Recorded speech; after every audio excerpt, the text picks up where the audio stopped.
औज़ुबिल्लाहिमिनश्शैतानिर्रजीम बिस्मिल्लाहिर्रहमानिर्रहीम सलामुन अलैकुम वरहमतुल्लाहि वबरकातुहू। तमाम हमारे नाज़रीन की खिदमत में, सामीन की खिदमत में बसअदब हदिया सलाम अर्ज़ खिदमत है।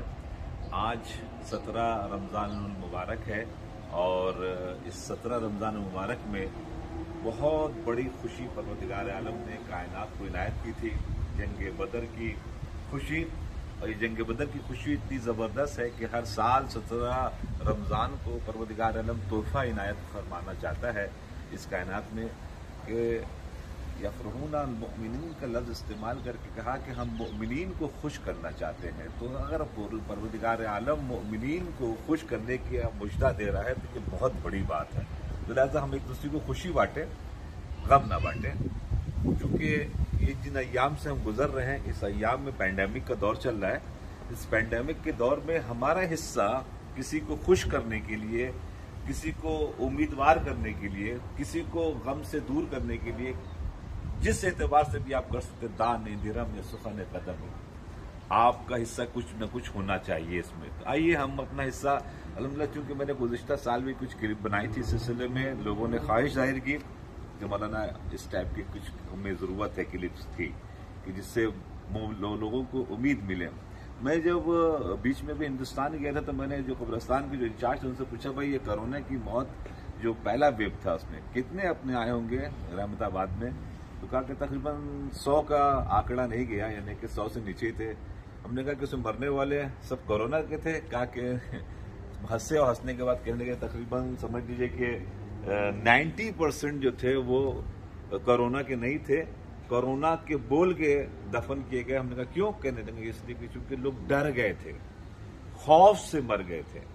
हकीकत में कोरोना उनको हुआ नहीं था, मगर इस अंदाज से माहौल एटमॉस्फेयर बना लिया गया था कि लोग कोरोना समझ के अपने आप को बीमार करके और अल्लाह को प्यारे हो गए। तो इसलिए बहुत इंपॉर्टेंट है कि हम मोमिनीन को जना वाला खुश करें। इसमें से आज आइए एक हिस्सा छोटा सा आपकी खिदमत में बयान करूं कि पहले बात तो ये है कि बहुत सी दुआएं हैं, ज़ियारत आशूरा है, उसका विर्द करें, ये नियत करते हुए कि हमें सलामती मिले, चूंकि कई मरतबा ऐसी वबा आई है दुनिया में और ज़ियारत आशूरा के जरिए से सेफ हुए हैं। इसी तरीके से ज़ियारत आले यासीन है जो बहुत इंपॉर्टेंट है, उसके ज़रिए से भी बहुत से लोगों को शिफा मिली है और उम्मीदवार हुए हैं। और खिदमत में आप कैसे करें कि 15 मरतबा इन्ना अंज़लना है, रात को सोते वक्त जना वाला अपने घर वालों के नीयत से जना वाला करके आप कहें। और उसके बाद जो बहुत सी चीज़ें जो लोग बता रहे हैं, प्याज खाना और वगैरह वगैरह, गर्म पानी का गरारा करना, उसके बाद भाप लेना, बस जो भी कुछ आप कर सकते हैं वो आप कर रहे हैं, उसके लिए मना नहीं है। मगर आपको होप्स दिलाना चाहते हैं। वो होप्स ये है कि एक रिवायत में है कि हमारे छठे इमाम की भी ये रिवायत है जो मैंने खुद पढ़ी है, और मौला कायनात की भी ये रिवायत है मैंने खुद पढ़ी है। उन्होंने बोला मेरे कायम के आने से पहले, यानी आज से इमाम की विलादत से तकरीबन समझिए कि वो जो बयान फरमा रहे, अगर आज से हिसाब कीजिए कम से कम 1400 साल पहले जना वो ये बात को कह रहे हैं। तो ये बहुत बड़ी बात है, मौला कायनात कह रहे हैं, छठे इमाम भी कह रहे हैं। तो कहते हैं कि हमारे कायम के आने से पहले एक वबा आएगी और वो वबा जरूर आएगी ताकि हमारे कायम को परेशानी ना हो सके, क्योंकि बहुत से प्रॉब्लम्स भी क्रिएट होंगे। और उसके बाद फिर एक लाल मौत भी है जो रिवायत में है, जंग के शक्ल में है, उसमें भी काफ़ी नुकसानात होंगे जो बादल मंडलाते हुए नजर आ रहे हैं गल्फ के अंदर में खास करके। उसके बाद फिर जो सिस्टम जो इम्पोर्टेंट है आज के इस गुफ्तगू में, वो है 23 रमज़ान को, क्योंकि 5 हतमी अलामात हैं।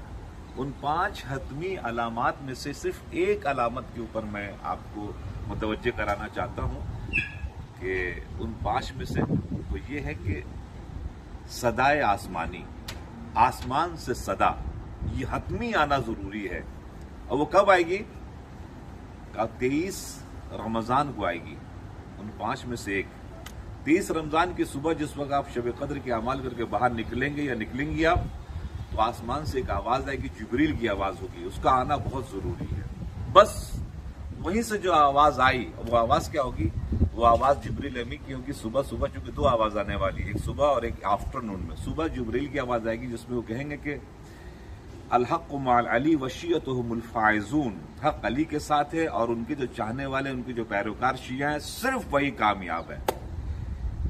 उसके बाद दूसरी आवाज छठे इमाम ने इरशाद फरमाया कि वो शैतान की होगी जो आफ्टरनून में आएगी। शैतान कहेगा कि फला फला फला हक पर है, उनके चाहने वाले जो हैं वही कामयाब हैं।